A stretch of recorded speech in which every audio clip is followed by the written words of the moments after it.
আসসালামু আলাইকুম প্রিয় দর্শক, অন্য মঞ্চের আলাপচারিতায় আপনাদের সকলকে স্বাগত জানাচ্ছি। সুপ্রিয় দর্শক শ্রোতা মণ্ডলী, আপনি এই মুহূর্তে আমাকে যে যেখান থেকে দেখছেন এবং পরবর্তী যে যেখান থেকে দেখবেন, আপনাদের সকলকে জানাই আমি আমার প্রাণঢালা অভিনন্দন এবং শুভেচ্ছা। তো আপনি এতক্ষণ হেডলাইন এবং ব্যানার দুটো জিনিস দেখে হয়তো চিন্তা করছেন হঠাৎ করে এটা কি বললাম, কেন সেনাবাহিনীর উপর নিষেধাজ্ঞা আসছে। সেনাবাহিনীর উপর নিষেধাজ্ঞা বলতে শুধুমাত্র যে বাংলাদেশ সেনাবাহিনী তা না, সেনা, নৌ, বিমান এবং পুলিশ সবগুলোর উপরেই আন্তর্জাতিকভাবে একটা নিষেধাজ্ঞার চক্রান্ত চলছে।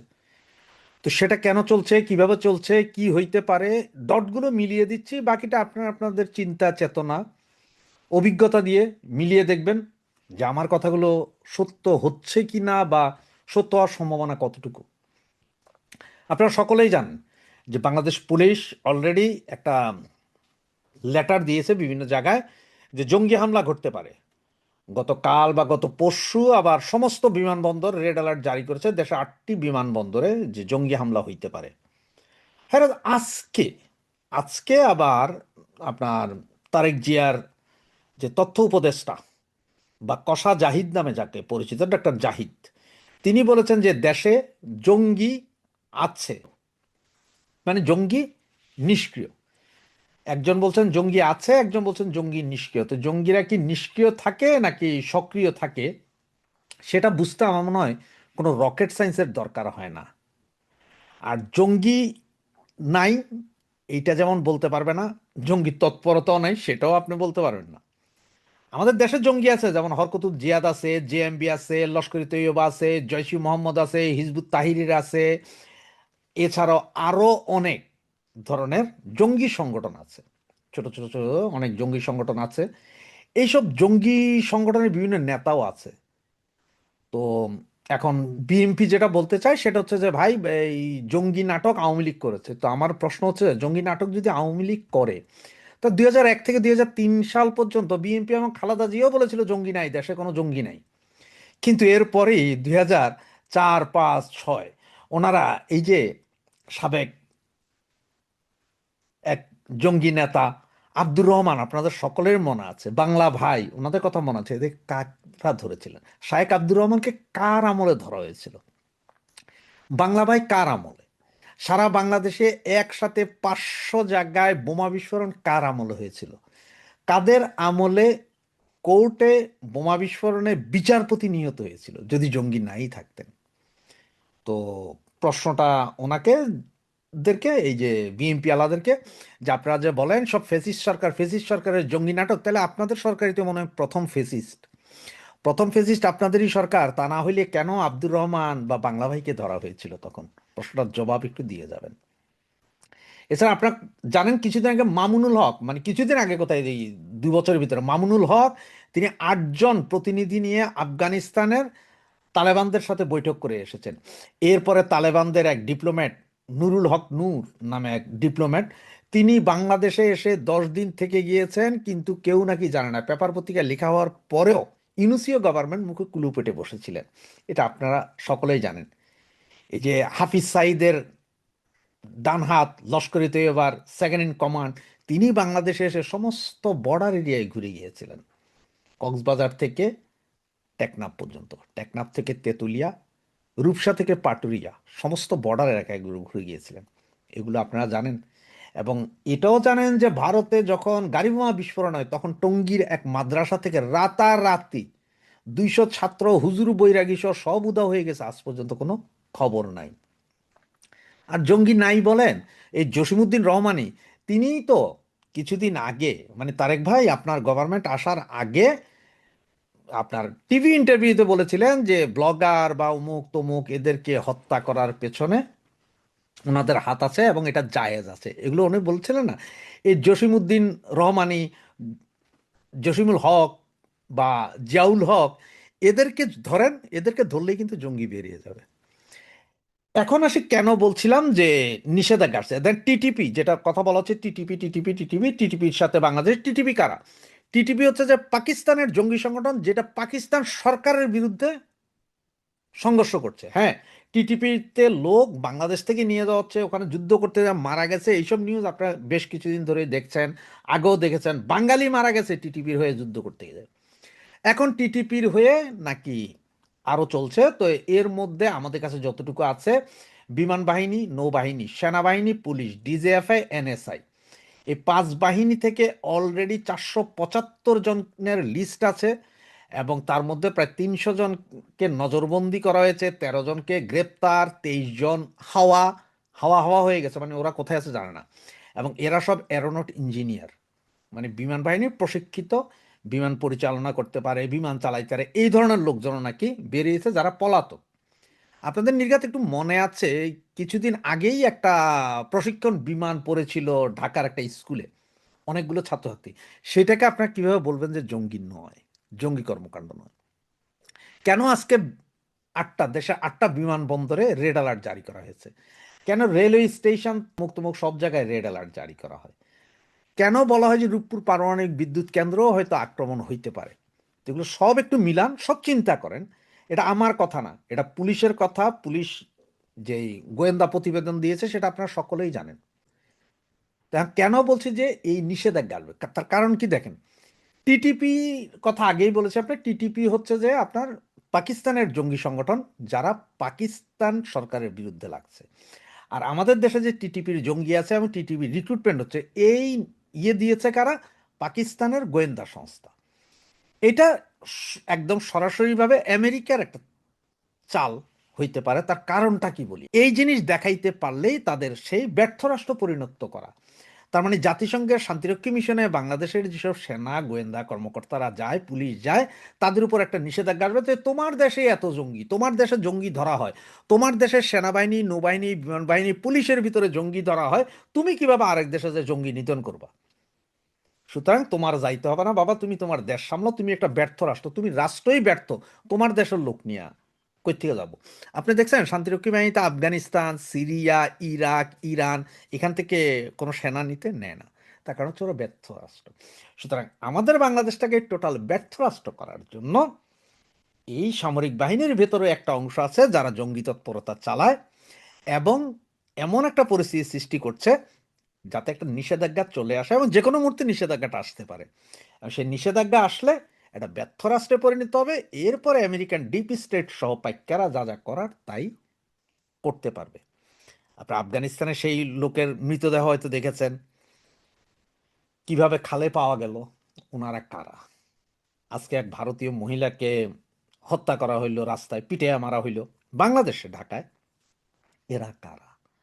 সবকিছু মিলান, সবকিছু বোঝেন, বোঝার পরে হয়তো বুঝতে পারবেন যে আসলে কেন বলছি যে একটা নিষেধাজ্ঞার পায়তারা চলছে বাংলাদেশের উপরে, সামরিক বাহিনীর উপরে, বাংলাদেশের উপরে সামরিক বাহিনীর উপরে আন্তর্জাতিক জাতিসংঘের একটা নিষেধাজ্ঞা চড়াইয়ে দেওয়ার প্ল্যান আগে ছিল, পারে নাই, বিভিন্ন সময়ে চেষ্টা করেছে, পারে নাই, তবে এবার সফল হবে। তার কারণ হচ্ছে যে এবার ঠিক বাংলাদেশ সামরিক বাহিনী বা বাংলাদেশের গোয়েন্দা সংস্থা আইএসআই এর, পাকিস্তান ইন্টেলিজেন্স ব্রাঞ্চের বড়ি অলরেডি গিলা শুরু করেছেন। ওনারা পাকিস্তান ইন্টেলিজেন্স সার্ভিসের গোয়েন্দা রিপোর্টে টিটিপি আছে বলছেন, কিন্তু আমি বলবো বাংলাদেশের টিটিপি থাক না থাক, হয়তো অল্প বিস্তর থাকতে পারে, তবে এরা আমাদের সংসদ ভবন বা কোথাও হামলা করবে না। যদি হামলা করেই বাংলাদেশের যেসব আছে জঙ্গি সংগঠন, হরকতুল জিহাদ, জেএমবি, তারপরে জয়সি মোহাম্মদের যা আছে, হিজবুত তাহিরির, এরা করতে পারে। আর এইগুলোরে ধরার জন্য জসিমউদ্দিন রহমানিকে ধরেন, জিয়াউল হক সাহেবকে ধরেন, ওনাদেরকে ধরেন, হাফিজ সাঈদের সেকেন্ড ইন কমান্ড যারা এসেছিলেন, যারা তাদের সাথে বৈঠক করেছেন তাদেরকে ধরেন, শামসুল হক, মামুনুল হককে ধরেন, যিনি আফগানিস্তান গিয়েছিলেন এবং আফগানিস্তানে বৈঠক করেছেন, এদেরকে ধরেন, সঠিক বেরিয়ে আসবে। তারেক রহমানের চীন সফরে এখনো আছেন, আজকেই তিনি চলে আসবেন। তো এই সফরে বড় উদ্দেশ্য বলতে ছিল তিস্তা প্রকল্প, লালমনিরহাট বিমানবন্দরের আধুনিকীকরণ এবং চীন থেকে যুদ্ধ বিমান ক্রয় করা। এই তিনটির কোনোটাই কিন্তু কোনো সমঝোতা বা চুক্তি হয়নি। আমি আমার চ্যানেলের পক্ষ থেকে আজ একটু আগে তিস্তা প্রকল্পে চুক্তি না হওয়া নিয়ে একটি এপিসোড করেছি। এবার এই এপিসোড করছি বাকি দুটি বিষয়, অর্থাৎ লালমনিরহাট বিমানবন্দর ও যুদ্ধ বিমান ক্রয়ের চুক্তি বা সমঝোতা কেন হলো না, এই দুটো বিষয় নিয়ে। নমস্কার, ক্যালকাটা ডায়ালগস থেকে মনোজ দাসের প্রীতি ও শুভেচ্ছা নিন। বলা বাহুল্য, তারেক রহমানের চীন সফরকে ঘিরে বাংলাদেশে খুব বড় ধরনের প্রত্যাশা তৈরি হয়েছিল। প্রত্যাশা তৈরি করেছিল স্বয়ং বাংলাদেশ সরকার। যেভাবে ভারতকে এড়িয়ে চীনে গেলেন তারেক রহমান, তাতে সবাই মনে করেছিল তারেকের এই সফর হবে মারিত গন্ডার লুঠিত ভাণ্ডার, অর্থাৎ বিরাট কিছু পাওনা। আর সেই পাওনাটা হলে ভারতের নাকে আচ্ছা করে ঝামা ঘষে দেয়া যাবে। এই ঝামা ছিল মোট তিনটি বিষয়ের, আগেই বলেছি। তিস্তা প্রকল্পের পাশাপাশি আরও দুটো বিষয় নিয়ে সবচেয়ে বেশি আলোচনা হয়েছিল: লালমনিরহাট বিমানবন্দরের আধুনিকীকরণ আর চীনা যুদ্ধ বিমান কেনা। কিন্তু সফর শেষে দেখা যাচ্ছে এই দুই বিষয়েও কোনো প্রকাশ্য চুক্তি বা সমঝোতার ঘোষণা আসেনি। তাহলে প্রশ্ন ওঠে খুব স্বাভাবিকভাবেই, কেন চুক্তি হলো না, কেন সমঝোতা হলো না, কারণ কি? দেখুন, প্রথম কারণ হতে পারে অর্থনৈতিক বাস্তবতা। বাংলাদেশ এখন এমন এক সময়ের মধ্যে দিয়ে যাচ্ছে যখন বৈদেশিক ঋণের চাপে ক্রমশ হাঁসফাঁস করতে শুরু করেনি, হাঁসফাঁস করছে একেবারে বৈদেশিক ঋণের চাপে। কীরকম ঋণ আছে বাংলাদেশের এই মুহূর্তে? সাম্প্রতিক প্রকাশ্য তথ্য অনুযায়ী বাংলাদেশের বৈদেশিক ঋণ 2025 সালের মাঝামাঝি সময়ে 77 বিলিয়ন মানে 7,700 কোটি ডলারের বেশি ছিল। আর এটা ছিল জুন মাসে 2025-এ। ওটা 2025-এর ডিসেম্বরে এসে ওটার পরিমাণ দাঁড়ায় 113 বিলিয়ন ডলার, মানে 11,300 কোটি ডলার। 7,700 কোটি বাংলাদেশের জন্মের পর থেকে এত বছর ধরে ঋণের পরিমাণ ছিল 7,700 কোটি ডলার।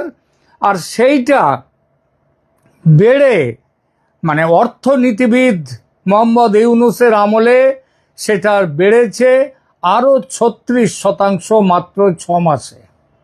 বেড়ে হয়েছে 113 বিলিয়ন ডলার, মানে 11,300 কোটি ডলার। মানে আপনাদের টাকার পরে আবার বোধহয় 120, 25, 30 করে গুণ করলে যত হয় তত টাকা তাদের বৈদেশিক ঋণ। এত বড় ঋণের বোঝা থাকলে নতুন বড় প্রকল্প, বিশেষ করে প্রতিরক্ষা বা অবকাঠামো খাতে চুক্তি চূড়ান্ত করা সহজ নয়, ভীষণ ভীষণ ভীষণ কঠিন। কারণ সরকার শুধু কি কিনবে সেটা তো দেখলে চলে না, কিভাবে শোধ করবে সেটাও দেখতে হয়। আর এখন বাংলাদেশের ওই ঋণের কিস্তি এবং ঋণের সুদ দিতে দিতেই বাংলাদেশ ভিখারি হয়ে চলেছে। দ্বিতীয় কারণ হতে পারে অর্থায়নের শর্ত, অর্থাৎ চীন টাকা দিয়ে এগুলো কিনবে, এগুলো বিক্রি করবে। লালমনিরহাট বিমানবন্দর আধুনিকীকরণ করবে চীন তার টাকা দিয়ে। আবার যুদ্ধ বিমান কেনা হবে, সেটাও চীনের ঋণ নিয়ে সেটাও কেনা হবে। কিন্তু শুধু তো এতে হবে না, এর সঙ্গে থাকে প্রশিক্ষণ। মানে যুদ্ধ বিমান কেনাটার যেমন খরচ আছে একটা বড়, তেমনি তার বৈমানিকদের প্রশিক্ষণ, সেগুলোকে সংরক্ষণ, খুচরো যন্ত্রাংশ, অস্ত্রসজ্জা, রক্ষণাবেক্ষণ, সিমুলেটর আর দীর্ঘমেয়াদী সার্ভিসিং প্যাকেজ, এগুলোর মোট খরচ অনেক সময় মূল বিমান কেনার দামের চেয়ে বেশি হয়ে যায়। মানে ঢাকের দায়ে মনসা বিক্রি হয়ে যাবে। তাই দাম, কিস্তি, সুদের হার, ডেলিভারির সময়সূচি এসব নিয়ে যদি দর কষাকষি করে কোনো জায়গায় না মেলে তাহলে চুক্তি পিছিয়ে যায়। খবর পাচ্ছি বাংলাদেশের অর্থনীতির খবর তারেক রহমান সরকার যত না জানেন তার থেকে বেশি জানে চীন। যারা ধার দেয় তাদেরকে তো জানতে হয়। তাহলে আর একটা কথা এই প্রসঙ্গে বলি, চীনের থেকেও কিন্তু বাংলাদেশের বেশি বৈদেশিক ঋণ, সব থেকে বেশি হচ্ছে তো বিশ্ব ব্যাংক, তারপরে এডিবি, এশিয়ান ডেভেলপমেন্ট ব্যাংক, আর তারপরের জায়গাটা হচ্ছে কিন্তু চীনের নয়, জাপানের কাছ থেকে সবচেয়ে বেশি দেশ হিসেবে ঋণ নেয়া, তারপরে চীন, তারপরে ভারতের আছে। তাহলে প্রশ্নটা আসছে, চীন তো সব জানে, জানার পরে তারেক রহমানকে প্রশ্ন করেছিল যে কিভাবে এই দেনা শোধ হবে আর কিভাবে দেনা যেটা আছে সেগুলো শোধ করবেন। ফলে চুক্তি আর হয়নি। এটা দ্বিতীয় কারণ। তৃতীয় কারণ হতে পারে রাজনৈতিক সংবেদনশীলতা। লালমনিরহাট বিমানবন্দর ভারতের শিলিগুড়ি করিডর বা চিকেন স্নেকের কাছে রংপুর ডিভিশনে। উত্তরাঞ্চলের এভিয়েশন অবকাঠামো এটা শুধু একটি সিভিল প্রকল্প নয়, এর বিরাট কৌশলগত মূল্য আছে, যে মূল্য দেখে চীন কিন্তু উৎসাহিত হয়েছিল ভারতের ওপরে নজর রাখা যাবে লালমনিরহাট থেকে। কিন্তু এমন প্রকল্পে চীনের উপস্থিতি ভারত খুবই সংবেদনশীলভাবে দেখে, আর দেখাটা স্বাভাবিক। ফলে বাংলাদেশ অনেক সময় এমন প্রকল্পে প্রকাশ্যে দ্রুত এগোলে ভারত কিন্তু কূটনীতিতে আরও চাপ দেবে, যেরকম চাপ গত কিছুদিন ধরে ভারত দেয়া শুরু করেছে বাংলাদেশের ওপর। চতুর্থ কারণ হলো চীনের নিজের একটা কূটনৈতিক হিসাব আছে। চীন, ভারত, রাশিয়া, তারপরে হচ্ছে ব্রাজিল এবং সাউথ আফ্রিকা, এদেরকে নিয়ে ব্রিক্স তৈরি হয়েছে। ব্রিক্স হচ্ছে আমেরিকার পাল্টা হিসেবে, ডলারের পাল্টা। চীন এবং ভারত দুজনেই হচ্ছে ব্রিক্সের সদস্য। চীনের পররাষ্ট্রমন্ত্রী এই কদিন আগে, 3-4 দিন আগে দিল্লি সফর করেছেন। কেন? এর মানে হচ্ছে তিনি তো আর বেড়াতে আসেননি দিল্লিতে, মুখ দেখাতেও আসেননি। বেইজিং থেকে তিনি এসেছিলেন। বেইজিং একদিকে ঢাকার সঙ্গে সম্পর্ক রাখতে চাইছে এবং তারেক রহমানের চীন সফর নিয়ে ভারতে যথেষ্ট যে ভারত বাঁকা চোখে দেখছে সেটা চীনও জানে। সুতরাং চীন কি করলো? ঠিক তারেক রহমান যেদিন চলে গেলেন, বেরিয়ে গেলেন বেইজিং, তার সেই দিনেই ঢাকার সঙ্গে বেইজিং করলো কি, তাদের পররাষ্ট্রমন্ত্রীকে পাঠালো।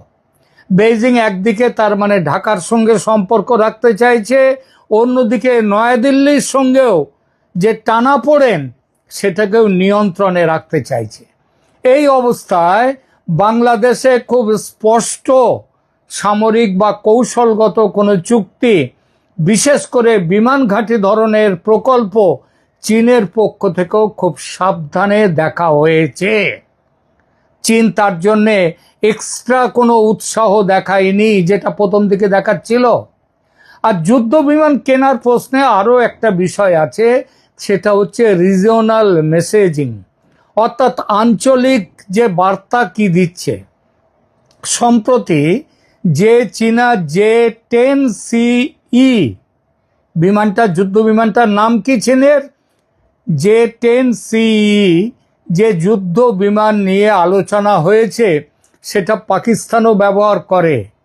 অপারেশন সিন্দুরে চীনের বিমান, চীনের তৈরি আকাশ প্রতিরক্ষা একেবারেই ভালো ফল দেয়নি পাকিস্তানকে, যার জন্যে পাকিস্তানকে বিপদে পড়তে হয়েছিল, অনেক ক্ষতি সহ্য করতে হয়েছে। এবং সারা বিশ্ব জুড়ে এখনকার যুদ্ধ বিশারদরা মনে করেন পাকিস্তানকে প্রায় মাথা নত করে চুক্তির জন্য এগিয়ে আসতে হয়েছিল। যুদ্ধবিরতির। এটা আমার কথা নয়, আন্তর্জাতিক খ্যাতনামা যুদ্ধ বিশারদদের মতামত বলছে এই কথা। তবে বাংলাদেশের বর্তমান তারেক সরকার ও পূর্ববর্তী মোহাম্মদ ইউনূস সরকারের সঙ্গে বাংলাদেশের বেশ কিছু মানুষ এবং বেশ কিছু মিডিয়া তারা মনে করে পাকিস্তান নাকি জিতেছিল সেই যুদ্ধে। তাই হয়তো সেই যুদ্ধ বিমান ক্রয়ে এত ব্যস্ত হয়ে পড়েছিল তারেক রহমান সরকার, কিন্তু কাজের কাজ কিছু হলো না। এই না হওয়াটার কারণ হলো এই ধরনের কেনাকাটা শুধু সামরিক আধুনিকীকরণ নয়, এক ধরনের ভূ রাজনৈতিক বার্তা হয়ে দাঁড়ায়। বাংলাদেশ হয়তো তার কানে এখন জল ঢুকেছে। সেটা কি?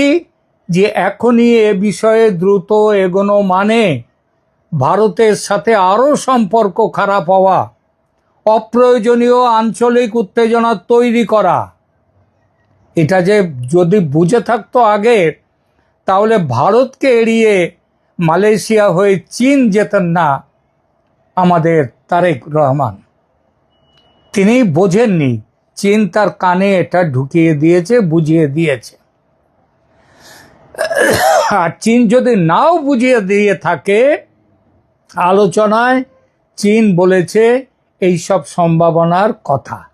এবার আসি সবচেয়ে গুরুত্বপূর্ণ পয়েন্টে, বৈদেশিক ঋণের চাপ। বাংলাদেশের ওপর এখন নতুন ঋণ নেওয়ার পাশাপাশি পুরনো ঋণ তার কিস্তি শোধ এবং সুদের মেটানোর চাপ বাড়ছে। গত কয়েক মাসে দেখা গেছে বৈদেশিক ঋণের অর্থ ছাড় কমছে, কিন্তু ঋণ পরিশোধের চাপ বাড়ছে।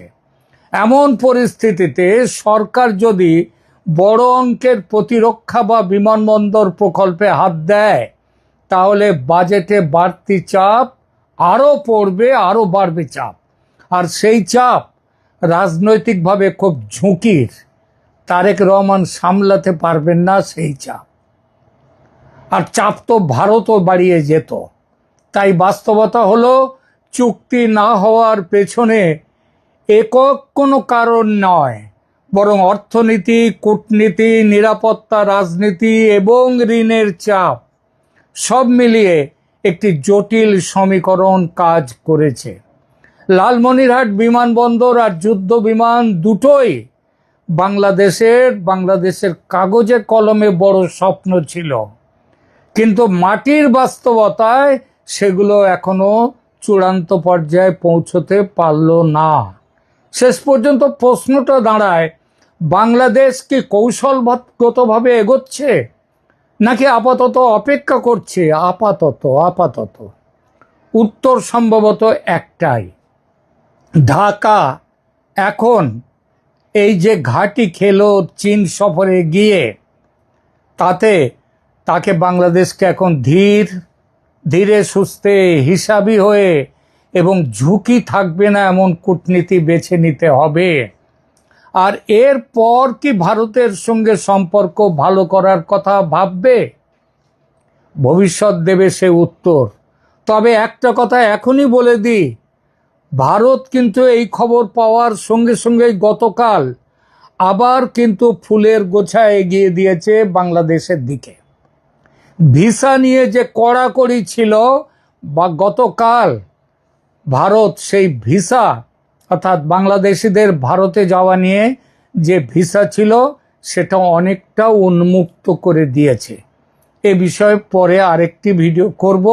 আপাতত বিষয়টি নিয়ে শুধু এটাই বলবো যে বাংলাদেশিদের জন্য ভিসা দেয়াটা, সে শুধু চিকিৎসা ভিসা নয়, সব রকমের ভিসা, সেটা দেওয়ার ব্যাপারে ভারত কিন্তু গতকাল দীনেশ ত্রিবেদী, ভারতের হাই কমিশনার ঢাকায়, তিনি নিজের মুখে ঘোষণা করে দিয়েছেন। ফিরে আসি, আজকের প্রসঙ্গ শেষ করব।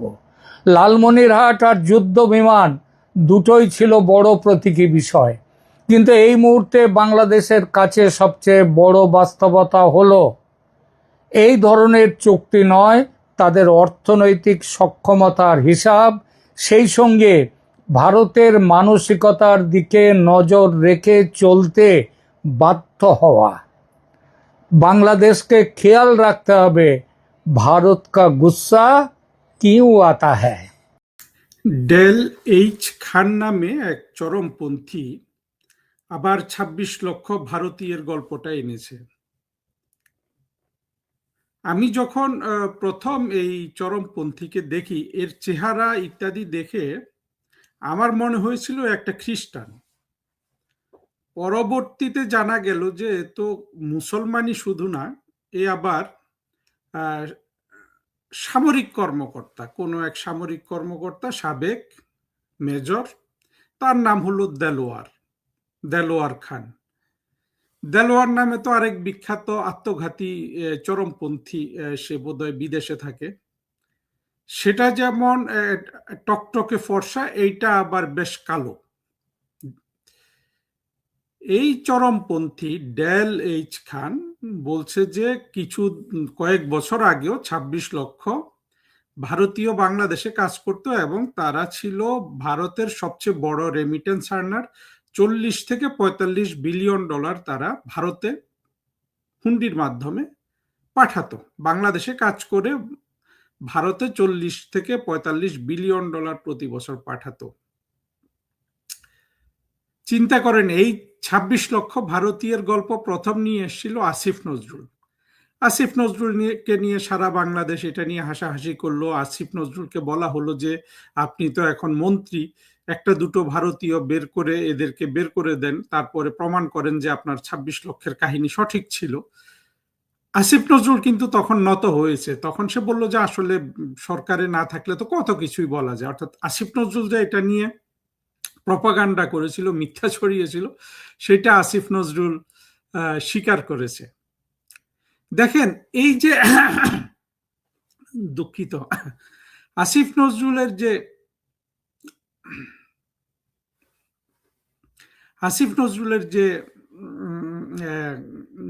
যেটা আসিফ নজরুল বলেছে আর কি, এটা একটা লজ্জাজনক স্বীকারোক্তি ছিল না যে বাংলাদেশে এইরকম ২৬ লক্ষ নাই। এবং এইরকম লজ্জাজনক স্বীকারোক্তির পর একটা ধারণা হয়তো আমাদের মনে ছিল যে আর কখনো কেউ কোনো আত্মঘাতী কিংবা কোনো চরমপন্থী, কোনো হিন্দু বিদ্বেষী, ভারত বিদ্বেষী এই ধরনের গাঁজাখুরি গল্প আনবে না। এটাই তো স্বাভাবিক ছিল, তাই না? এটা জিনিসটা এত বড় হাস্যকর একটা বিষয়ে পরিণত হয়েছিল আসিফ নজরুলের সময়।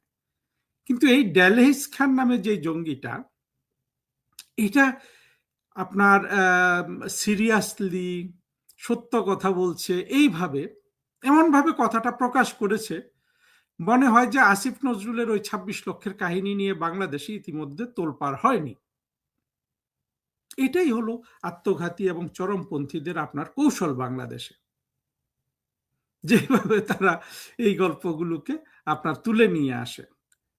সে খুব সিরিয়াসলি বলছে এবং বলছে কি ৪০-৪৫ বিলিয়ন ডলার হুন্ডি করে ভারতে পাঠানো হতো।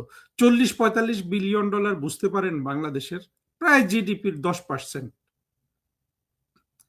জিডিপির 10% যদি শুধু ভারতীয়রা বাংলাদেশ থেকে রেমিটেন্স আকারে পাঠায়, এবং এই চরমপন্থী দেলোয়ার বলছে, দেলোয়ার তো না, ও নিজেকে মানে যাতে তোলার জন্য ডেল নাম দিয়েছে, ডেল এইচ খান। এবং সে বলছে যে ২-৩ বছর আগে, মানে আওয়ামী লীগ সরকারের আমলে হতো, এখন হয় না। আচ্ছা, ওর কথাটা যদি সত্যও ধরে নেই, তাহলে ৪০ বিলিয়ন ডলার করে বছরে এখন বাংলাদেশের ইকোনমিতে যোগ হওয়ার কথা না? ধরেন ৪০ না হোক, ২০ বিলিয়ন তো যোগ হওয়ার কথা, ৩০ বিলিয়ন তো যোগ হওয়ার কথা। যেহেতু আওয়ামী লীগও নাই, ওই ভারতীয়রাও নাই। ৫ বিলিয়ন ১০ বিলিয়ন যদি অর্থনীতিতে অতিরিক্ত যোগ হয়, এই অর্থনীতি কত ইনফ্লেট কত বেড়ে যাবে আপনারা চিন্তা করতে পারছেন?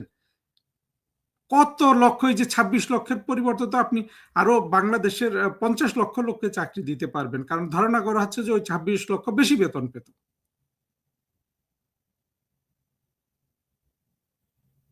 কিন্তু না, এই গল্পগুলা এইভাবেই কিন্তু ও চালু করছে না। কিছুদিন পরে কিন্তু ওই গল্পটাই থেকে যাবে যে ২৬ লক্ষ ভারতীয় আওয়ামী লীগ সরকারের আমলে বাংলাদেশে চাকরি করত। কারণ হলো এই যে চরমপন্থী ডেলের কথা শোনার জন্য যে আপনার বাংলাদেশে 2-4 কোটি মানুষ আছে, এরা এটাকে এমন ভাবে বিশ্বাস করে, এমন ভাবে ওন করে, অথবা চাতুর্যের সাথে এমন ভাবে প্রকাশ করতে চায় না, এইটা সারা বাংলাদেশের জন্য সত্য হয়ে যায়। এটা কিন্তু বাংলাদেশের অন্য বিএনপি বা আওয়ামী লীগের এরা কিন্তু এই কাজটা পারে না। কারণ এরা অবশ্যই এই ডেলের কথা শুনে এই ঘৃণা ছড়ানোর ক্ষেত্রে বিএনপিরও অনেক সমর্থক, আওয়ামী লীগের অনেক সমর্থকও যোগ দিবে। আমি তাদের কথা বলছি না, আমি বলছি যে সাধারণভাবে মৌলবাদী জঙ্গিরা যেটা প্রচার করতে পারে সংঘবদ্ধভাবে, এটা এত বাজার পায় কেন? তারা নিজেরা এটা বিশ্বাস করে। যখন বাংলাদেশে 2-4 কোটি মানুষ এই ধরনের মিথ্যা বিশ্বাস করে, এটার প্রভাব কিন্তু পুরো দেশের উপর পড়ে।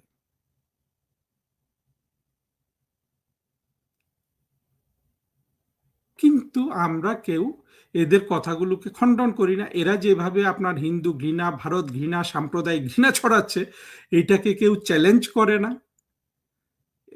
কেউ কেউ মনে করে যে বাত কি বাত বলছে, আমাকে এখানে এসে কয়েকজন মন্তব্য করবে, স্যার আপনি দেলোয়ারকে নিয়ে কথা বললেন, ওর মতো লোকের সাথে ব্যাপারে আপনার কথা বলা কি মানা, এই ধরনের কথাবার্তা বলে অনেকে।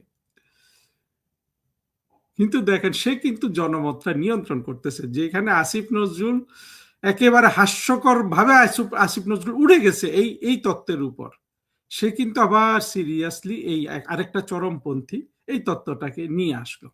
এবং এটাকে বাংলাদেশে ফিড করার অনেক মানুষ আছে। যে 40-45 বিলিয়ন ডলার, কত অর্থ চিন্তা করা যায়। তারেক রহমানের সরকার যদি 5 বিলিয়ন কোথাও থেকে আপনার বিদেশি বিনিয়োগ নিয়ে আসতে পারে, দেখবেন দেশের অর্থনীতির উপর এটা একটা পজিটিভ প্রভাব পড়বে। অথচ 40 বিলিয়ন ডলার বাংলাদেশের অর্থনীতিতে বেঁচে গেছে বাবা।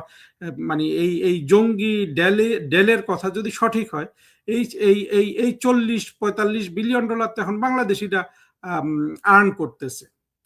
সেটা 40 না করুক, 10 বিলিয়ন 15 বিলিয়ন তো করছে।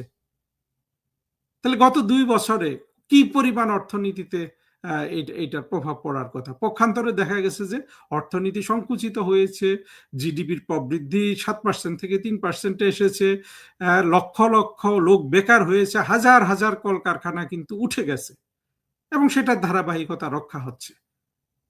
অর্থনীতির যেখানে এই অবস্থা, চরমপন্থী জঙ্গিদের কাহিনী কিন্তু অন্যদিকে, এবং বাংলাদেশের মানুষ এগুলোকে মোটামুটি বিশ্বাস করার জন্য প্রস্তুত আছে। এবং এইটাকে, এই যে ভারত ঘৃণা, হিন্দু ঘৃণা, এটাকে কিন্তু না সবাই উস্কে দিয়েছে। এমনকি পশ্চিম বাংলার যেসব আপনার কবি সাহিত্যিক আছে, এরাও কিভাবে, আপনাদের মনে আছে সুনীল গঙ্গোপাধ্যায় নামে পশ্চিমবঙ্গের এক সাহিত্যিক, সে একটা পূর্ব পশ্চিম নামে উপন্যাস লিখেছে। সেখানে সে বর্ণনা করেছে কিভাবে পাকিস্তানিরা, ভারতীয়রা বাংলাদেশ থেকে, অর্থাৎ মুক্তিযুদ্ধের সময় পাকিস্তানি অস্ত্র, গোলা বারুদ এবং বিভিন্ন ভোগ্যপণ্য, সেখানে আপনার এয়ার কন্ডিশন, এসি, এগুলা নাকি নিয়ে গেছে। আমি অবশ্য উপন্যাসে পড়ি নাই, আমি কোনো এক জায়গায় পড়েছি। এবং পশ্চিমবঙ্গের সাহিত্যিকরা এটা করে। এবং অনেক বাংলাদেশের চরমপন্থী বিশ্বাস করে যে ভারতের আজকে যে বিশাল সামরিক বাহিনী, এইটা ওই যে পূর্ব পাকিস্তান থেকে চুরি করা অস্ত্র, গোলা বারুদ নিয়ে প্রতিষ্ঠিত। অর্থাৎ সেখানে দেখানো হয় যে শত শত বিলিয়ন ডলারের পাকিস্তানি গোলা বারুদ ভারতীয়রা নিয়ে গেছে। ওরা 2-1টা গোলা বারুদ নিয়ে গেছে কি যায় না, ওইটা না, কিন্তু ওইটাই মানুষ বিশ্বাস করে। তখন পাকিস্তানের অর্থনীতি কত বড় ছিল, তাদের এইসব গোলা বারুদের মানে পরিমাণ কত ছিল, সেটা কিন্তু কেউ খতিয়ে দেখে না। এখন সুনীল গঙ্গোপাধ্যায়রা এগুলা কেন করে, এগুলো লেখে কেন? কারণ হলো সুনীল গঙ্গোপাধ্যায়, ওরাও তো গরিব। সুনীল গঙ্গোপাধ্যায় তো, কেউ তো আর অরুন্ধতী রায়ের মতো তো এইরকম, মানে তাদের তো আসলে আপনার এক বই লিখে ধনী হয়ে যাওয়া এই সৌভাগ্য তো সুনীল গঙ্গোপাধ্যায়দের ছিল না। এরা বই বিক্রি করে বাংলাদেশে। আপনি শীর্ষেন্দু মুখোপাধ্যায়কে কাছে শুনে দেখেন, তার বই বাংলাদেশে বিক্রি হয়। এখন হয় কিনা জানি না, এখন তো বাংলাদেশে ডিফারেন্ট হয়ে গেছে। এই দরিদ্র পশ্চিম বাংলার সাহিত্যিকদের কিংবা আপনার যেসব অভিনেতা অভিনেত্রী আছে, তাদের সবকিছু বাংলাদেশের হলো তাদের অর্থনীতির মূল জিনিস, তাদের জীবন জীবিকা নির্ভর করে এখানে। ফলে এরাও কিন্তু জানে যে বাংলাদেশের যে শ্রেণীটা তাদের এসব জিনিস পড়ে, এরা হলো চরম মৌলবাদী। ফলে মৌলবাদকে কিন্তু তারাও সেখান থেকে আপনার উস্কানি দেয়, মৌলবাদকে ভালোবাসে, ঢাকা সম্পর্কে ভালো কথা বলে। এমন যেন বাংলাদেশে চরমপন্থী নেই। চরমপন্থীরা ওরা যেসব ভোগ্যপণ্য তৈরি করে, নাটক, সিনেমা, উপন্যাস, সেগুলা বাংলাদেশের ওই ওই ওই চরমপন্থীরা এবং সাধারণত ইসলাম প্রেমী বা মৌলবাদ প্রেমী মানুষ ভোগ করে। আবার বাংলাদেশের সাহিত্যিক যারা আছে, যেমন আহমদ ছফা থেকে এগুলা যারা আছে, এরা দেখে যে এদের বই তো বাংলাদেশের মানুষ কিনে না, কিনে সুনীল গঙ্গোপাধ্যায়, শীর্ষেন্দু মুখোপাধ্যায়ের বই। ওরা আবার ওই ওই ওই ওই ২৬ লক্ষের কাহিনী, যেরকম হিন্দু ঘৃণা, ভারত ঘৃণা, সেটা তারা প্রকাশ করা শুরু করে শুধুমাত্র হিংসা থেকে। চিন্তা করেন, দুই পক্ষ দুইটা ভিন্ন কারণে চরমপন্থীদের কিন্তু আপনার পরিপুষ্টতা দান করছে।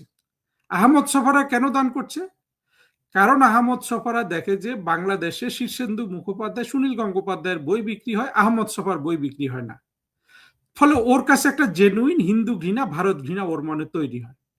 ফলে সে হিন্দু ঘৃণা, ভারত ঘৃণার জন্য মৌলবাদীরা যা যা বললে খুশি হয় সেটা তৈরি করে। তার পথ ধরে এখন সলিমুল্লাহরা কিন্তু সেটা করছে। আর পশ্চিমবঙ্গের যারা সাহিত্যিক বুদ্ধিজীবী আছে, তারা কেন এটাকে ফিট করে? কারণ তারা দেখেছে তাদের অর্থনীতিটাও কিন্তু বাংলাদেশের উপর নির্ভর করে, অর্থাৎ বাংলাদেশে তাদের বই বিক্রি করে। তখন তারা এগুলোকে, ওই মৌলবাদীরা যা যা বললে খুশি হবে সেইটা বলে তারা বই লেখে। যেটা সুনীল গঙ্গোপাধ্যায় করেছিল, আপনার লিখেছিল যে এইখানে সব পাকিস্তানি সেনাবাহিনী রেখে যাওয়া সব কনজিউমার্স গুড ভারতীয় সৈনিকরা চুরি করে নিয়ে সেখানে তারা এটা দেখে পাগল হয়ে গেছে যে এত ভালো ভালো জিনিস এখানে আছে। কথাগুলো এক দুই ক্ষেত্রে সত্য হতে পারে, কিন্তু এটাকে পরে আপনার এমন ভাবে তিলকে তাল করা হয়েছে যে আপনার কাছে এখনো বাংলাদেশি চরমপন্থীরা বিশ্বাস করে, এবং তাদের কথা শুনলে মনে হবে যে ভারতীয় পুরা সামরিক বাহিনী গড়ে উঠেছে ১৯৭১ সালে যে মুক্তিযুদ্ধ হয়েছিল, সেখানে যে গোলা বারুদ পাওয়া গিয়েছিল পাকিস্তানিদের আত্মসমর্পণ করে, এগুলা চুরি করে নিয়ে ভারত তার পুরো সামরিক বাহিনী গঠন করেছে। চিন্তা করেন কোথা থেকে কাহিনীগুলো কোথায় হয়ে যায়। আসিফ নজরুলকে এত লজ্জা দেওয়ার পর সারা বাংলাদেশ মিলে আবার কিন্তু ডেল এইচ খান নামে এই চরমপন্থী আপনার খুব মুখ সিরিয়াসলি সে এটাকে একদম আপনার এমন ভাবে বলেছে যে মনে হচ্ছে যে আসলে এটাই সত্যি। এদেরকে আসলে, সত্য কথা হলো, এইসব চরমপন্থীকে ভবিষ্যতের বাংলাদেশ থেকে সম্পূর্ণরূপে আপনার প্যাকেটজাত করে পাকিস্তানে পাঠিয়ে দিতে হবে, এবং এই ক্ষেত্রে তখন আর কোনো করুণা দেখানোর কোনো সুযোগ থাকবে না। বাংলাদেশের যে কজন চিকিৎসক তাদের কীর্তির কারণে দেশের সীমানা ছাড়িয়ে পৃথিবী ব্যাপী আলো ছড়িয়েছেন, তাদের মধ্যে অন্যতম এই প্রফেসর অধ্যাপক আব্দুল্লাহ। তার বই পড়েনি এরকম কোনো রিসেন্ট মেডিসিন স্পেশালিস্ট আপনি বাংলাদেশে পাবেন না। বিদেশ থেকে প্রকাশিত বিভিন্ন একদম যেসব বলা যায় যে টেক্সট, নাম্বার 1 টেক্সট বুক মেডিসিনের, সেই ডেভিডসনের বুক, সেখানেও তিনি ইন্টারন্যাশনাল অ্যাডভাইজার হিসেবে আছেন। তো এরকম একটা লোককে তো স্বভাবতই শেখ হাসিনার সরকার সম্মান দিয়েছেন, আজীবন তাকে প্রফেসর এমিরেটাস পদে দিয়েছেন। তিনি প্রধানমন্ত্রীর ব্যক্তিগত চিকিৎসক ছিলেন। তো দেশের সেরা চিকিৎসকরাই তো প্রধানমন্ত্রী, রাষ্ট্রপতি এদের চিকিৎসার সাথে জড়িত থাকবেন, এখানে অন্যায় কি আছে?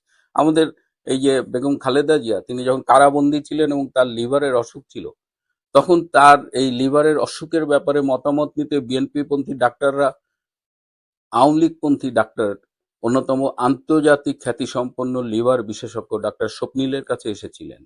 স্বপ্নিল তার মতামত দিয়েছেন। একজন ডাক্তার যখন ডাক্তার হয় তখন তার একটা শপথ থাকে যে দলমত সবকিছুর ঊর্ধ্বে উঠে তিনি রোগীর চিকিৎসা করবেন। এবং ডাক্তার আব্দুল্লাহ এত সিম্পল একজন মানুষ।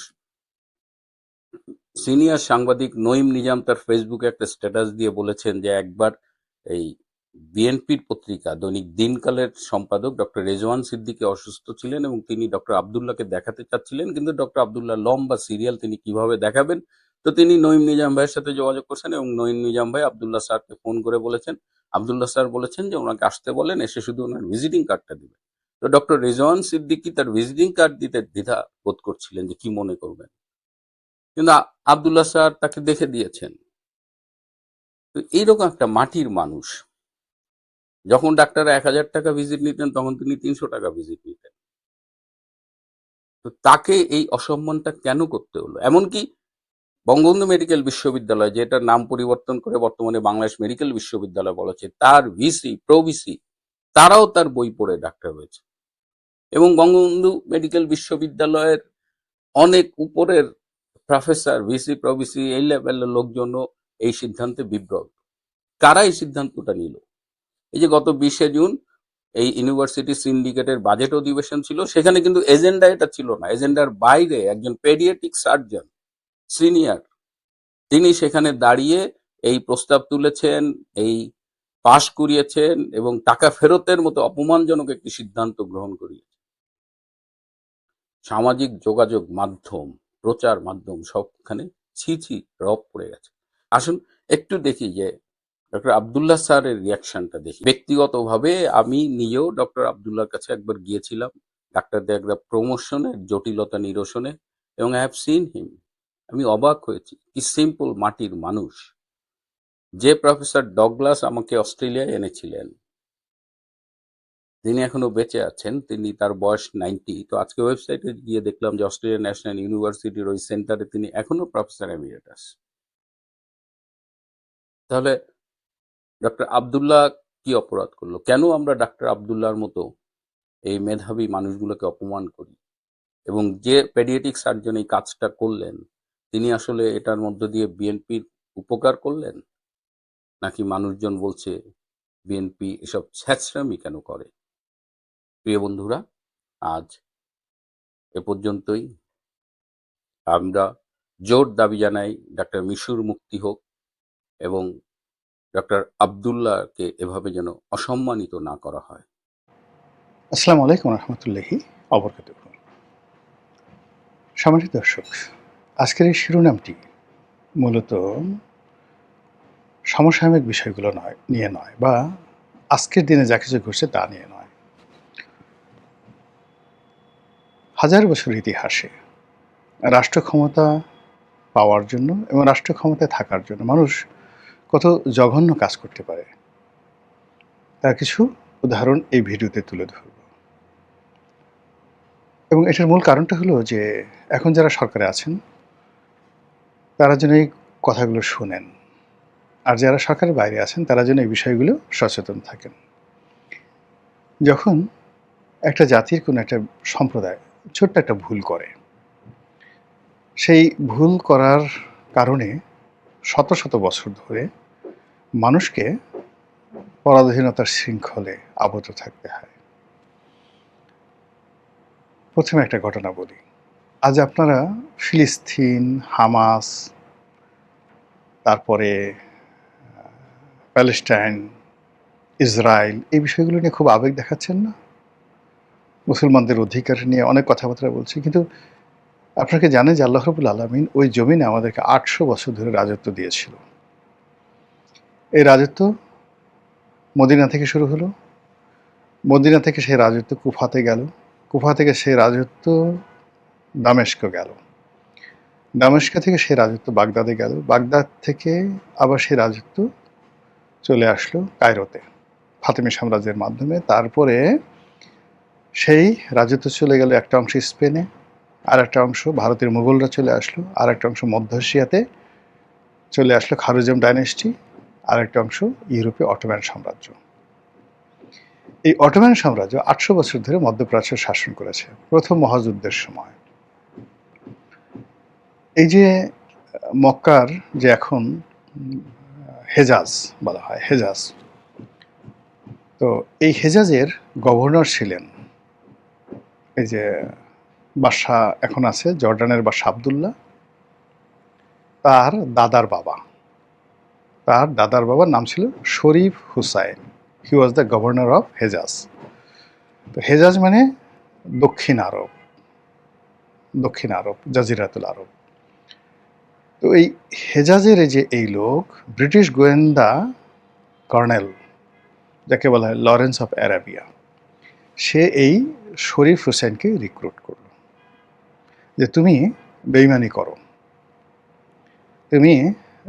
করো কার সঙ্গে? অটোম্যানদের সঙ্গে। ব্রিটিশদের পক্ষে তুমি কাজ করো, বিনিময়ে তোমাকে তোমার 2 ছেলেকে এই পুরো মধ্যপ্রাচ্যের বাদশাহী তোমাদেরকে দেয়া হবে।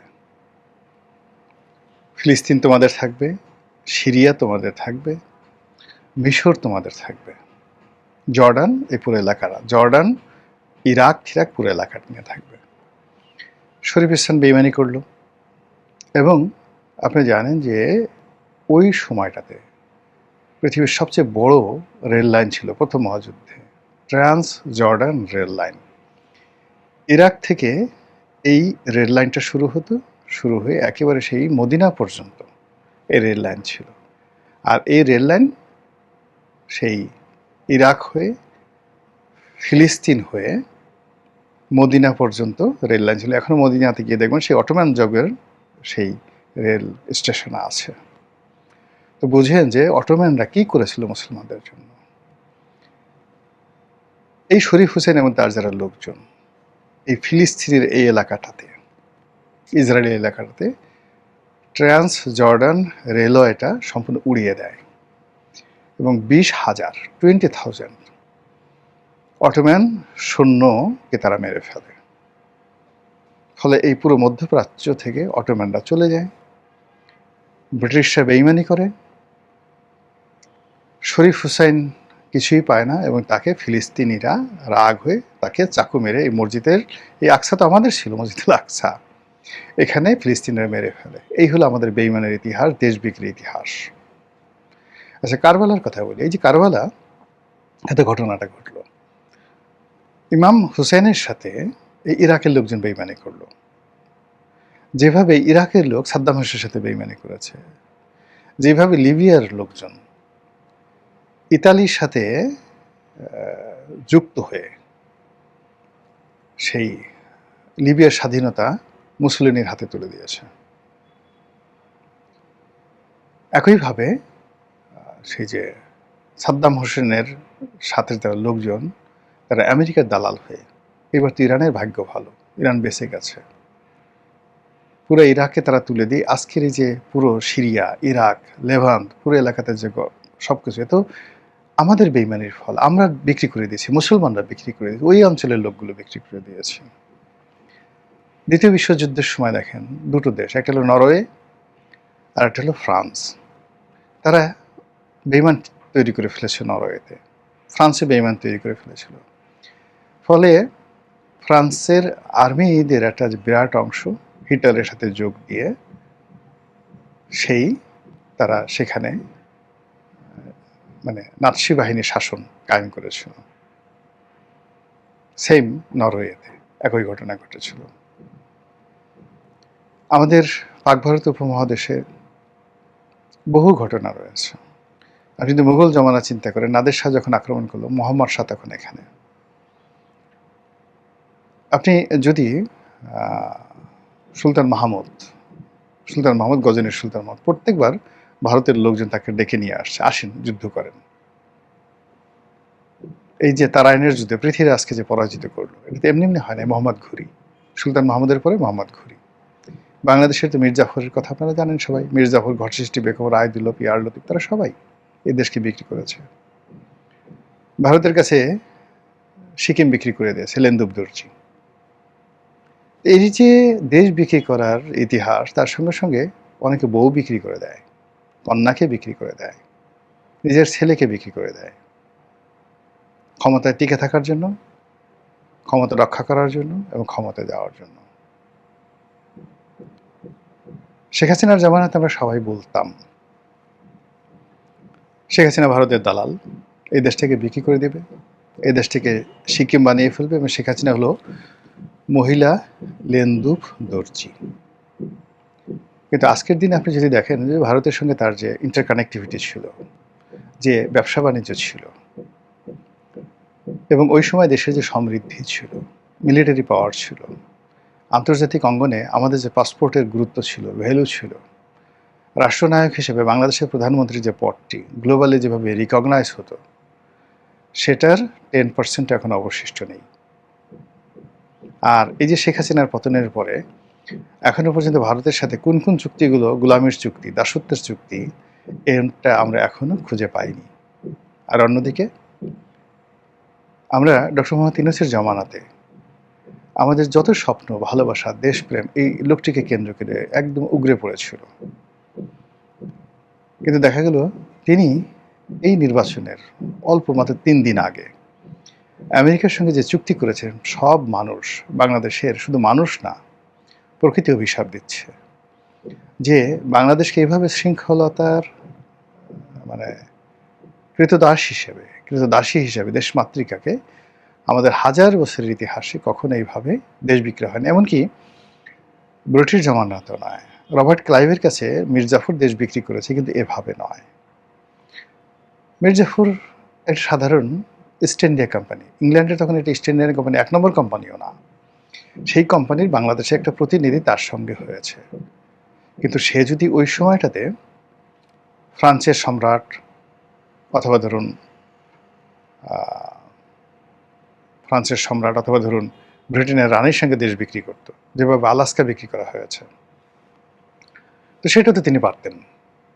কিন্তু তিনি একটা কোম্পানির কাছে বিক্রি করেছেন এবং কোম্পানি তার আপন যোগ্যতা বলে ধীরে ধীরে 1757 থেকে 1773-74 পর্যন্ত ধীরে ধীরে দেশটাকে তারা অকুপাই করেছে। কিন্তু যেটি মোগল সম্রাট মোহাম্মদ শাহ করেছে, একটি বৃহৎ কুমিরকে ঘরের মধ্যে ঢুকে দিয়েছে। অর্থাৎ নাদির শাহ যখন দিল্লিতে আসলো, মুঘল রাজদরবারে গিয়ে সে সেই রুমে ঘুমালো যে রুমে সম্রাট ঘুমাতেন, মোহাম্মদ শাহ ঘুমাতেন। তার পছন্দ হলো, নাদির শাহের পছন্দ হলো, সে এখান থেকে সেই ময়ূর সিংহাসন নিয়ে গেল, ধন সম্পদ যা কিছু ছিল সব নিয়েছিল এবং ভারত হা করে তাকিয়ে দেখল। এখন বাংলাদেশের সঙ্গে আমেরিকার যে বৈষম্য, আমেরিকার যে শক্তিমত্তা, তার যে সফট পাওয়ার, তার যে হার্ড পাওয়ার, এর 1% আমরা নেই। ইরান যে কাজটি করেছে তার 1% আমরা করতে পারবো না। এই যে দেখেন ভেনেজুয়েলাতে সে যে দাপট দেখালো, জেনারেল নরিয়াগাকে যেভাবে সে ধরে নিয়ে আসলো, তারপর ল্যাটিন আমেরিকার যে দেশগুলো, বিশেষ করে মেক্সিকোর উপর সে যে চাপ প্রয়োগ করছে, কানাডার মতো একটা উন্নত দেশের উপরে আমেরিকা যে আধিপত্য বিস্তার করছে, যেভাবে আফগানিস্তানকে তারা তছনছ করে ছেড়ে দিল, ইরাককে ছেড়ে দিল তছনছ করে, লিবিয়াকে ধ্বংস করে দিল, সিরিয়াকে ধ্বংস করে দিল সরাসরি। তারপর তো এই রাষ্ট্রগুলো আগেও টিকে ছিল, এখনও তারা প্রাণান্ত চেষ্টা করছে টিকে থাকার জন্য। এখনও তাদের যে সক্ষমতা আমাদের চেয়ে অনেক অনেক বেশি। পাকিস্তানের মতো একটা সম্ভাবনাময় পুরো 1970 পর্যন্ত, মানে পুরো এশিয়ার মধ্যে সব দিক থেকে 1 নম্বর রাষ্ট্র ছিল তখন পাকিস্তান। সে কি সিভিল সার্ভিস, কি মিলিটারি সার্ভিস, কি অর্থনৈতিক উন্নয়ন, আনবিলিভেবল। ভারত তো দূরের কথা, জাপান, চীন তখন মানে পাকিস্তানের কাছে কিছুই না। পাকিস্তানের কোনো কর্মকর্তা যখন ইউরোপে যেতেন, সুইজারল্যান্ডে যেতেন, তাদের দিকে, তাদের পোশাক আশাকের দিকে তাকিয়ে থাকতো পাগলের মতো। এও কি সম্ভব? সরকারি কর্মকর্তা এতটা জৌলুসপূর্ণ হয়? আপনি চিন্তা করেন, এখন 1 ভরি স্বর্ণের দাম কত? ধরেন 2.5 লাখ টাকা, 3 লাখ টাকা। 1 ভরি স্বর্ণের দাম 3 লাখ টাকা। পাকিস্তান জমানাতে একজন মেজর 450 টাকা বেতন পেতেন। 50 টাকা ছিল তখন 1 ভরি স্বর্ণের দাম। তো 50 টাকা যদি 1 ভরি স্বর্ণের দাম হয়, তাহলে সে 9 ভরি স্বর্ণ প্রতি মাসে কিনতে পারত। তাহলে পাকিস্তান জমানাতে 450 টাকার একজন মেজরের শুধু বেতন ছিল 450 টাকা, আর বাকি সব রেশন টেশন, বাসা, বাড়ি গাড়ি সব ফ্রি। এই 450 টাকার বেতন মানে বর্তমান জমানাতে 9 গুণ যদি হয়, 9 ভরি স্বর্ণ হয়, তাহলে 3 নং 27 লাখ টাকা। এই রাষ্ট্র যদি একজন মেজরকে এখন 27 লাখ টাকা বেতন দেয়, 1 মাসের মধ্যে রাষ্ট্র, মানে এটা চলবে? সম্ভবই না, অসম্ভব ব্যাপার। কিন্তু পাকিস্তান রাষ্ট্রে এই ছিল সরকারি কর্মকর্তাদের বেতন ভাতা। একজন ডিসি, আপনি তার একটা দেখেন, একটা যশোর, পাকিস্তান আমলে একটা যশ সাহেবের বাড়ি দেখেন, ডিসি সাহেবের বাংলো দেখেন। যশোরে 300 না 400 বিঘা জায়গার উপরে ডিসি সাহেবের বাংলো।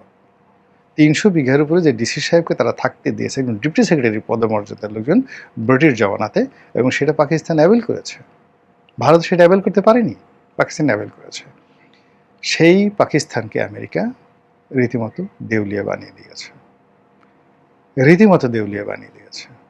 এবং এই পাকিস্তান 70 থেকে, মানে সেই জিয়াউল হক, পারভেজ মোশাররফ, প্রত্যেকটা মানুষ বারবার শুধু আমেরিকার কাছে বিক্রি করেছে। জুলফিকার আলী ভুট্টো যতই বলে না কেন, সে কিন্তু দাঁড়াতে চেয়েছিল অ্যাগেন্স্ট দ্য পাকিস্তান। তারপরে পাকিস্তানের যারা পলিটিশিয়ান ছিলেন, সেই লিয়াকত আলী খান ধরেন বা অন্যান্য যারা বলেন, অল পলিটিশিয়ান প্যাট্রিয়ট ছিল। কিন্তু প্রো আমেরিকান যে শক্তিগুলো আইয়ুব খান থেকে শুরু হলো, আইয়ুব খান, ইয়াহি খান, টেক্কা খান, তারপরে জিয়াউল হকের পরে পারভেজ মোশাররফের পরে এখন যারা যারা আছেন, সবাই বেঈমান, মুনাফিক, মির্জাফর হয়ে, গাদ্দার হয়ে ওই দেশটিকে এগেন অ্যান্ড এগেন বিক্রি করছে। বিক্রি করে দেখেন একটা জাতি যেটাকে বলা হয় এরিয়ান নেশন, আজ থেকে 5000 বছর আগে মহাভারতের যুগে যখন ধরেন নেবুকাডনেজার, সম্রাট দ্বিতীয় নেবুকাডনেজার, যিনি ব্যাবিলনের ঝুলন্ত বাগান তৈরি করেছিলেন, তারও আগে পাকিস্তানে মহেঞ্জোদারো এবং হরপ্পা সভ্যতা তৈরি হয়েছিল। যখন পুরো ইউরোপে একটা মাত্র ছোট্ট শিক্ষালয় ছিল, একাডেমিয়া, ওটাকে বিশ্ববিদ্যালয় বলা যাবে না, একাডেমিয়া প্রতিষ্ঠা করেছিলেন যে এটা প্লেটো, মানে সক্রেটিসের ছাত্র প্লেটো এবং তার ছাত্র এরিস্টটল, আর এরিস্টটলের ছাত্র হলো আলেকজান্ডার। তো এই একাডেমিয়া প্রতিষ্ঠা হওয়ার বহু আগে পৃথিবীর সবচেয়ে বিখ্যাত বড় যে বিশ্ববিদ্যালয় সেটা হলো তক্ষশিলা বিশ্ববিদ্যালয়, যেটা ছাত্র ছিলেন চন্দ্রগুপ্ত মৌর্য, যেটার প্রথমে ছাত্র এবং পরে শিক্ষক ছিলেন চাণক্য।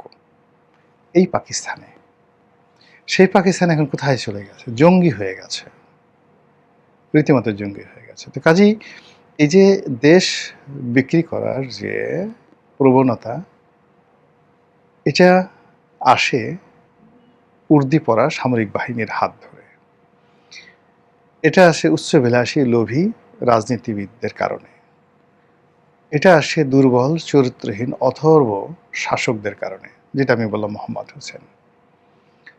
এবং যখনই কোনো একটা দেশ এবং রাষ্ট্র ত্রিমাত্রিক, অর্থাৎ তার অর্থনীতি খারাপ যাচ্ছে, ঠিক সেই সময়টাতে দেশে একজন চরিত্রহীন দুর্বল শাসক আছে এবং ওদের অপকর্মের কারণে প্রকৃতি বিরূপ হয়ে একটার পর একটা গজব নাজিল করে, দুর্ভিক্ষ, বন্যা, সব কিছু। ঠিক সেই সময়টাতেই এইরকম দেশ বিক্রির ঘটনা একের পর এক ঘটতে থাকে। আপনি যদি পাক ভারত উপমহাদেশের 1913 থেকে 17 সনের ঘটনা দেখেন, আবার 1943 সন থেকে 53 সন পর্যন্ত দেখেন, তাহলে আপনি বুঝতে পারবেন যে ভারতে যে সকল রাজ্য বিক্রি হয়েছিল এবং ব্রিটিশরা মূলত শেষ মুহূর্তে লর্ড মাউন্টব্যাটেন যেভাবে ভারতীয়দেরকে যাওয়ার সময় বিক্রি করে গেছে, প্রত্যেকটা ইঞ্চি জায়গা যেভাবে বিরোধ বাঁধিয়ে দিয়ে গেছে। এখন আমাদের একটা, মানে আপনি যদি এখন ধরেন এই যে লুই কানের যে রেকর্ড, আমাদের সংসদের রেকর্ড, এই রেকর্ডটা যদি অরিজিনাল আনতে হয়, শেখ হাসিনা জমানাতে আনার চেষ্টা করা হলো, এটা আমেরিকা থেকে আনতে হয়েছে, আমাদের দেশে ছিল না। এই হলো আমাদের উন্নয়ন। তো সেই দিক থেকে ডক্টর মোহাম্মদ ইউনূসের জমানাতে যে ঘটনাটা ঘটেছে, এইরকম অভিঘাত, এরকম অসম চুক্তি, এরকম গলার কাটা অতীতে কখনো আমাদের এই দেশে ঘটেনি। তো এসে অনেক ছোট ছোট ঘটনার ফলে কখনো 100 বছর, কখনো 200 বছর, কখনো 50 বছর, কখনো 300-400 বছর পর্যন্ত পুরো জাতি আমরা গোলামির শৃঙ্খলা আবদ্ধ ছিলাম। কখনো কখনো দুর্ভিক্ষ, অনাহার, এবং কখনো কখনো 100 বছর ধরে আরবে যখন আয়ামে জাহিলিয়াত, ঠিক সেই সময়টাতে আমাদের এই দেশটাতেও আয়ামে জাহিলিয়াত ছিল, কোনো সরকার ছিল না। 100 বছর there was no government, there was no king, there was no civilisation, শুধু মারামারি, কাটাকাটি, ডাকাতি, যেটিকে ইতিহাসে বলা হয় মাচ্ছান্যায়। মহারাজা শশাঙ্কের মৃত্যুর পরে পরবর্তী 100 বছর গোপালের ক্ষমতা গ্রহণের আগ পর্যন্ত, এই 100 বছর আমরা নিজেরা মারামারি করেছি। সেই দিক থেকে 2026 সনের এই সময়টিতে আকাশের গ্রহ নক্ষত্র, প্রকৃতির ডাক এবং দেশ বিদেশের যে চক্রান্তকারী আছে তাদের যে আওয়াজ, সে আওয়াজটিকে আপনারা শুনতে পাচ্ছেন। মহান আল্লাহ আমাদের সবাইকে হেদায়েত দান করুন এবং হেফাজত করুন। আসসালামু আলাইকুম ওয়া রাহমাতুল্লাহি ওয়া বারাকাতুহু।